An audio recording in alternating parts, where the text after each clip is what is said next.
자, 집 문제만 해도 그렇습니다. 건대 입구역 근처에 있는 화양초등학교에 원가주택을 좀 지어보자. 우리 당의 주장들이 원가주택이 핵심이었죠. 그래서 집값이 저렇게 높을 이유가 없다라는 겁니다. 세계적으로 건설 경기가 꺼져가는데 자재가 품귀현상이다.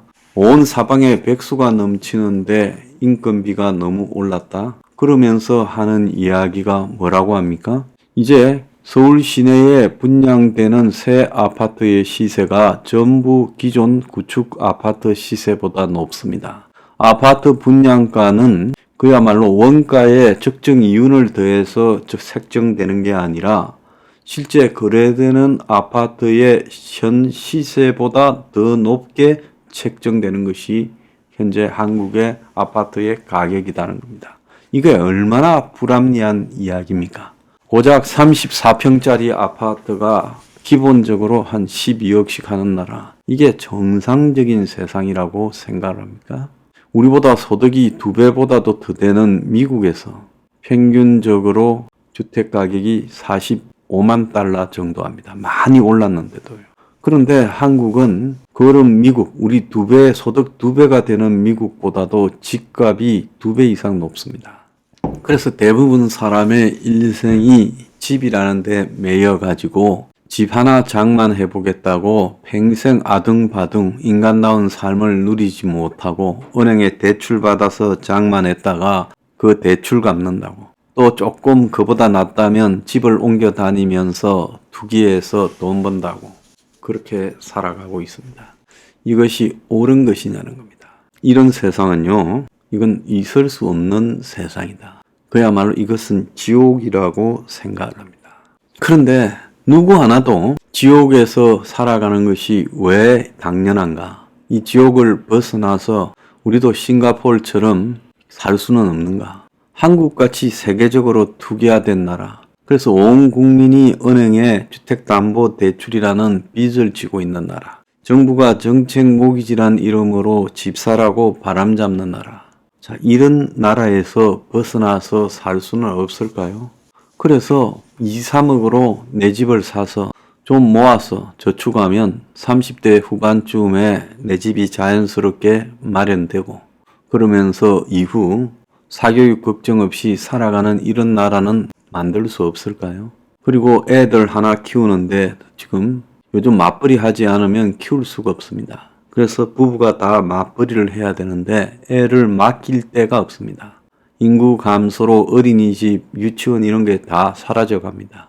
그래서 애를 키울 수가 없으니까 경력 단절이 생기고 혼자 외벌이로는 살아가기가 힘든 그런 세상이 되니 아기를 낳지 않습니다. 그래서 적어도 애가 2살 이후 정도가 되면 어린이집, 유치원을 전부 공영화해서 초중고등학교에 병설, 어린이집, 유치원 등을 만들어서 어디 살든 집 근처에 5분, 10분 거리에 병설, 어린이집, 유치원이 있어서 거기에서 애들을 국가적으로 양육해줘야, 그래야만이 애들을 낳지 않겠습니까? 안 그러면 누가 애들을 낳겠습니까? 그래서 지금 인구 멸종 국가, 출산율 0.67을 향해서 가고 있는 세계적 인구 멸종 국가가 되고 있고 이미 인구가 몇 년째 줄어들고 있습니다. 이것이 낳을 재앙에 대해서는 논란만 많지 근본적으로 시정하려는 노력을 하고 있지 않습니다. 사람이 태어나서 가정을 이루고 자식을 낳고 대를 잇고,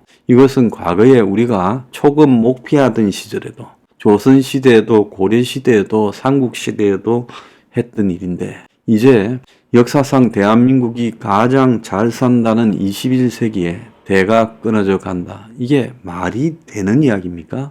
원래 역사적으로는 인구 감소가 일어난다는 것은 거대한 사회적 재앙이 일어난다, 전쟁이 일어난다, 역병이 돈다, 그럴 때 인구 감소가 특이하게 일어나죠. 그런데 지금 그게 아니라 사회적 시스템에 의한 인구 감소라는 현상이 일어나고 있다는 겁니다.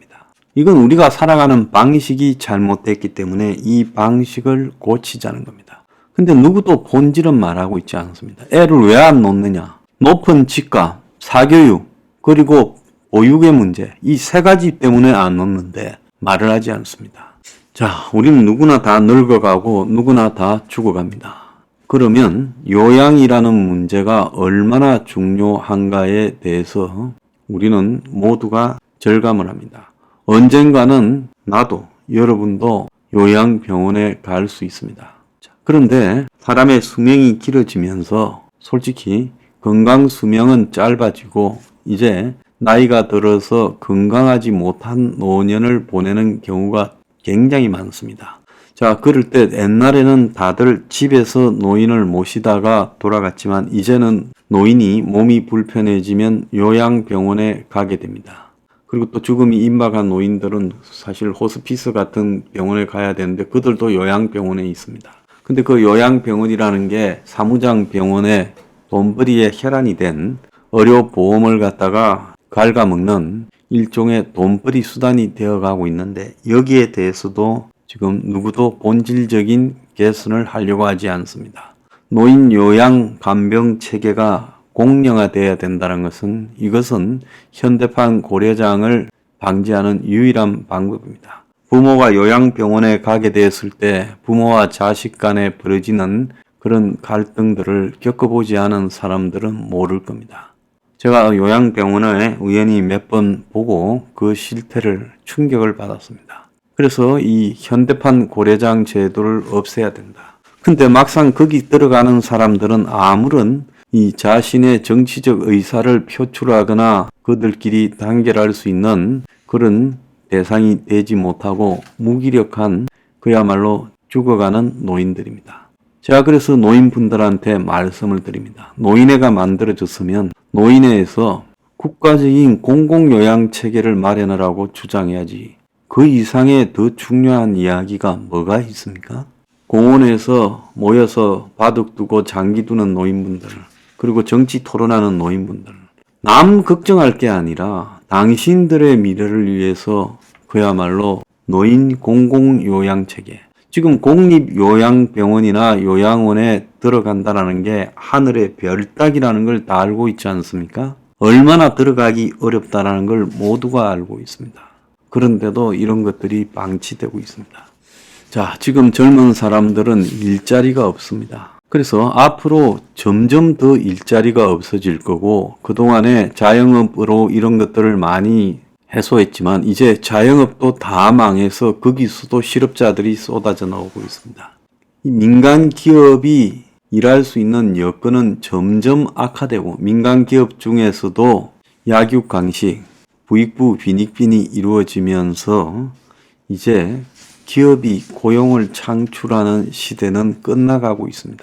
그렇다면 그 고용은 어디서 와야 될까요? 앞에서 말씀드린 사교육을 폐지하면서 공교육 내로 흡수해서 2부 교사, 그리고 애들 보육을 공공화하면서 거기에서 보육교사, 그리고 보육과 관련되는 각종 차량 운전기사, 그리고 더 나아가서 노인을 요양하고 간병하는 그런 수많은 인력들, 이런 국가적 공공적 수요 창출을 할 수밖에 없다라는 겁니다. 또 각종 예능 교육에서도 많은 공공적 수요 창출이 있을 수 있겠지요. 이 엄연한 현실을 외면하고요. 우리는 그야말로 그냥 눈앞에서 땜방질로 이런 위기들을 건너뛰려고 하고 있습니다. 언제까지 이렇게 살 수 있을까요?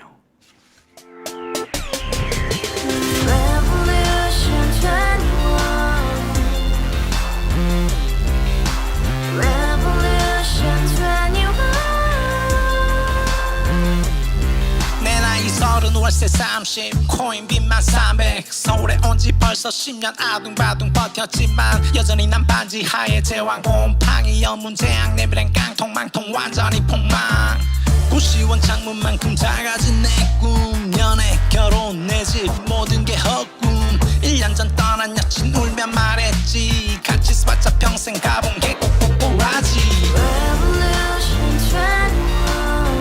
가바후스 700 나도 소유주